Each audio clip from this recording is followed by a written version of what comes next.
Dragon Age is a video game series developed by Bioware, creators of other popular video game franchises such as Star Wars Knights of the Old Republic and Mass Effect, and published by Electronic Arts.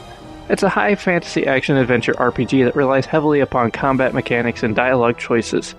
The series has received a lot of praise over the years, ranging from 8.7 out of 10 for the first game, Dragon Age Origins, 8.5 out of 10 for the second game, Dragon Age 2, and 8.8 out of 10 for the third game, Dragon Age Inquisition.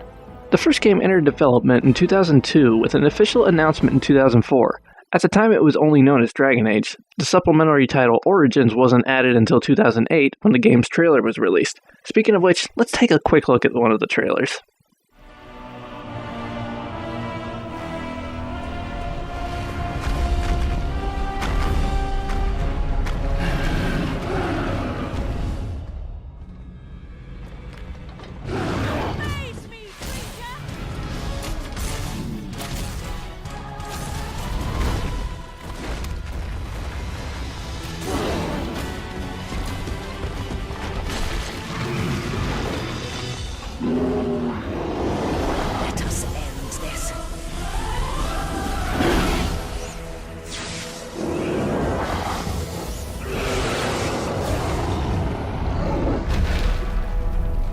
Now, I don't know about you, but that was pretty awesome. Even if the characters don't really look like their video game selves, like, at all, the thing is, did it make you excited to play this game? I hope so.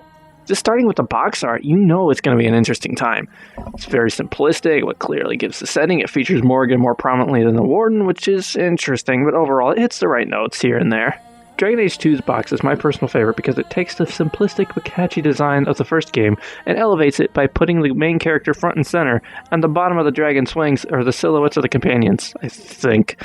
Could just be random people, but I think it's cooler to think it's the companions. Then here on the whoa now, that's a bit of a departure from the established red and white. I mean, it still has the outline of a dragon, but honestly, I missed that the first many times I saw the artwork. The best place to start is always at the beginning, so let's start with the origins. Now, I wanted to do this all in one video, but there's just so much about these games that I want to talk about. That and my friend Morgan is still hunting goats somewhere in the hinterlands, and I don't want to spoil Inquisition for her. So, without any further ado and no restraint on spoilers, let's get straight into this fantastic masterpiece. Dragon Age Origins was released in November 2009 for Windows, Xbox 360, and PlayStation 3, with a Mac OS release coming later in December 2009. It's set in the fictional land of Thedas, more specifically in the Kingdom of Ferelden. The world is under threat of attack by evil Darkspawn, led by the fearsome Archdemon, and it's up to the legendary band of heroes called the Grey Wardens to stop them. Now, right off the bat, this game gives you a lot of room for customization, which is one of my favorite parts about any RPG game. Not only can you choose between genders in the three classes, warrior, rogue, and mage, but you can also choose between three races, including human, elf, and dwarf. It even goes one step further and gives you the option to choose a backstory for your character. In fact, there's a total of 24 possible variations of characters you can make. The game is titled Dragon Age Origins, and boy does it ever deliver on that promise. Possibly the most interesting thing about this game is the origin stories. Each race and associated backstory has a unique opening tutorial sequence. The human nobles have to fight off invaders in your father's castle, dwarven nobles get framed for their brother's murder and exiled from their kingdom, Dalish elves face evil mirrors like Karen Gillan and Oculus, mages go through their final tests in their little tower, dwarven commoners have to try to get a better life for their prostitute sister, and the city elves attack the city noble's son for raping their cousin? Did I mention this game is rated M for mature because it's not afraid to tackle some hard themes and frankly, some terrifying imagery. Oh gosh, no! Combat in this game is pretty straightforward. It's a lot like the combat system used in Bioware's previous game series, Knights of the Old Republic. Moves are unlocked based on points earned by leveling up and take up stamina points, while mages use mana instead of stamina. Unlike Knights of the Old Republic, there's a cooldown before you can use your moves again, which makes for good strategy-based combat. You really need to time your moves to get the full damage needed to defeat your foes. One of the most interesting mechanics in the game, however, is choice. The decisions you make, no matter how big or small, can have huge impact on how your game progresses and how your companions see you. No RPG is complete without loyal party members to follow you around and offer helpful advice and fall in love with you, not even kidding. You have Alistair. He's your Grey Warden warrior buddy. He's humorous to the point of being a little childish, but he's fiercely loyal and doesn't regret a moment in your company. Yes, swooping is bad. Here I thought we were getting along so well. I was even going to name one of my children after you. The Grumpy One. You're some kind of sneaky Witch thief! We've fought back to back since Ostagar, and you've saved my life a dozen times over. I'd gladly return the favor. You also get Morrigan, a mage who lives out in the wilds. While Alistair is the little angel on your shoulder, Morrigan is like the little devil. She's not evil, but she tends to favor darker or aggressive choices. And she's got a sultry accent and she has lovely eyes. I have watched your progress for some time. Where do they go, I wondered. Why are they here? And now you disturb ashes none have touched for so long.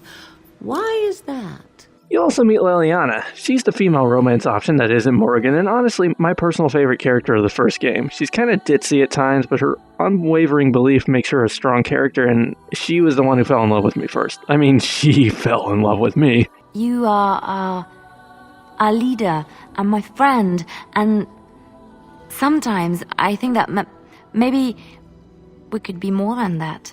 You also get a dog who you can name. Just be careful you don't misspell it like I did. The dog doesn't really care what choices you make, but he will love you forever if you're nice to him. There's also another handful of characters, like Wynn. She's cool, I guess, and she'll be your mage if Morrigan doesn't like you.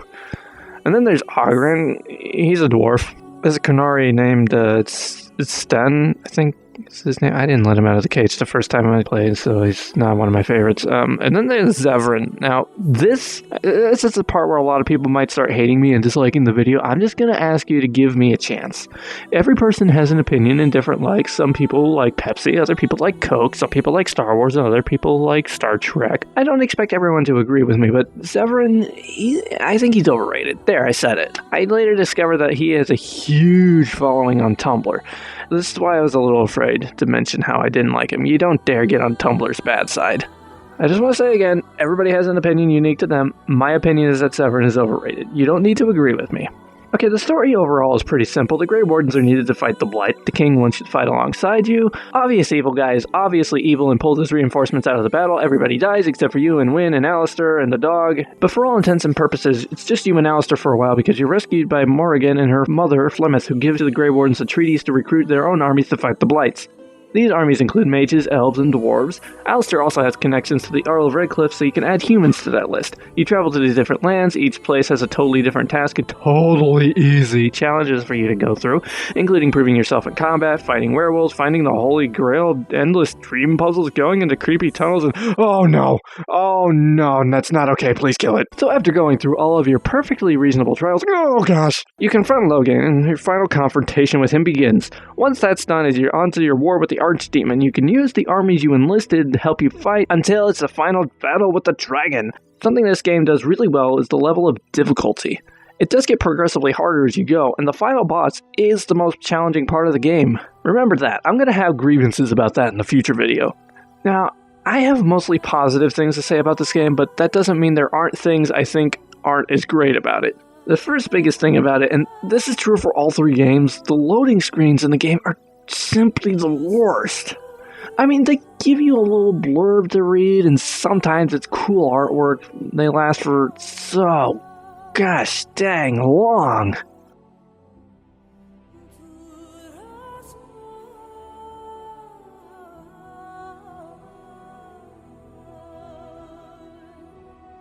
And this might be more of a personal gripe for me, but my biggest complaint might be your character's voice.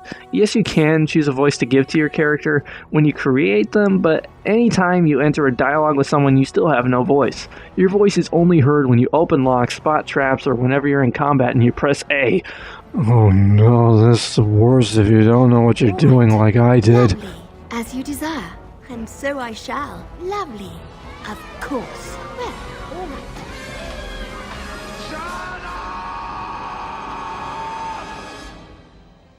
Shut up!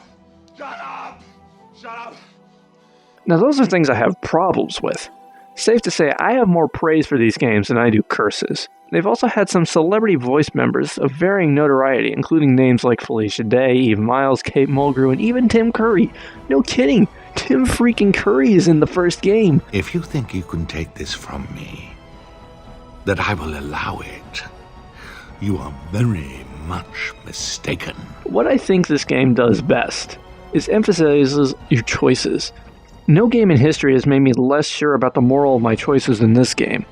It's not just which team members should I send to save this character. There are some tough choices you are required to make in this game. Questions like who should live and who should die? Is this person worth giving a second chance? Why does that Morrigan wear a bra? And that's my brief review of Dragon Age Origins. Overall, fantastic game that was a huge factor in my love for RPG games and Bioware games in general. And I will see you next time when I talk about the sequel. Until then, keep on keeping on and stay classy.